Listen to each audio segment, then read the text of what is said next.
Muchas gracias, muy buenas noches y un gusto estar con ustedes. Mauricio, ¿qué significa esta acción de los grupos de extrema derecha en Reino Unido? ¿Tiene algo que ver el ascenso de la actual administración laborista que puso fin a los 14 años de gobiernos conservadores? Es un tema que está afectando no solamente al Reino Unido, sino a toda Europa.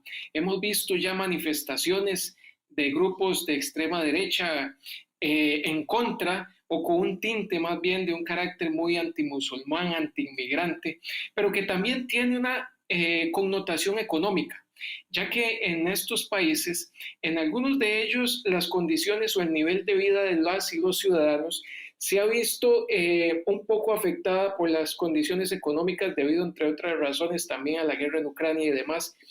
Y eso hace que cuando llegan los inmigrantes o solicitan refugio y asilo y el Estado les da manutención y demás, eso hace que haya cierto disgusto de parte de la ciudadanía de estos países y que por supuesto se junten, ¿verdad?, con las ideologías extremistas y demás para empezar a crear movimientos que tengan que ver con todo esto de lo anti-inmigrante, de lo anti-musulmán y por supuesto con una visión mucho más nacionalista.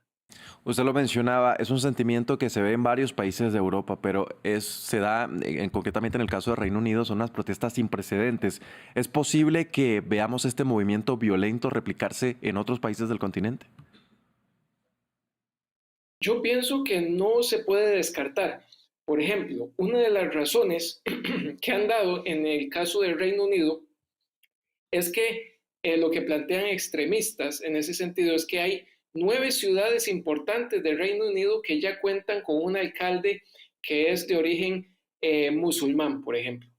En los últimos días, la ciudad de Brighton and Hove eligió por primera vez, por ejemplo, a un alcalde inmigrante musulmán que se llama Mohamed Asaduzaman, que es parte del Partido Laborista, por cierto.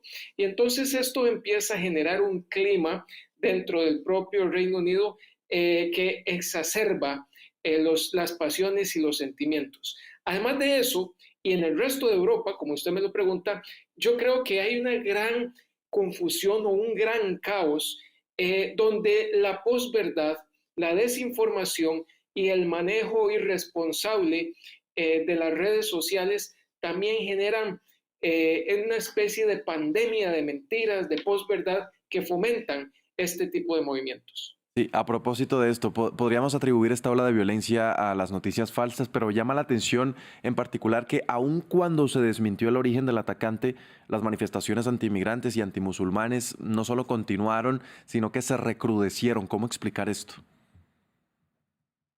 Claro, es que recordemos que también Europa está sufriendo una crisis de identidad muy fuerte.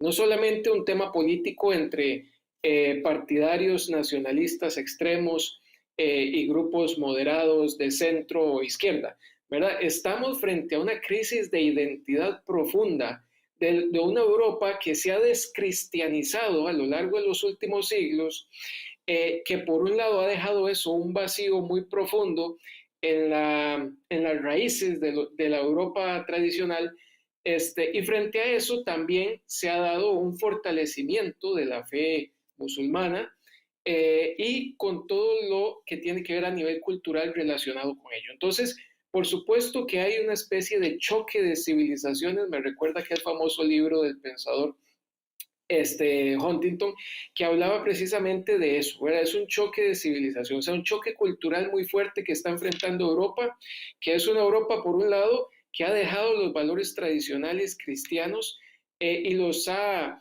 reemplazado por valores de mercado y de consumo sumamente materialistas, y por otro lado, una cultura musulmana que se ha empezado a acercar, donde las olas de inmigrantes también empiezan a generar sus comunidades en ciudades como París, también lo hemos visto, y en otras ciudades de Europa, y entonces fortalecen ellos ahí sus propios vínculos culturales y esto empieza a generar choques, no solamente culturales, sino religiosos y generacionales con las y los europeos.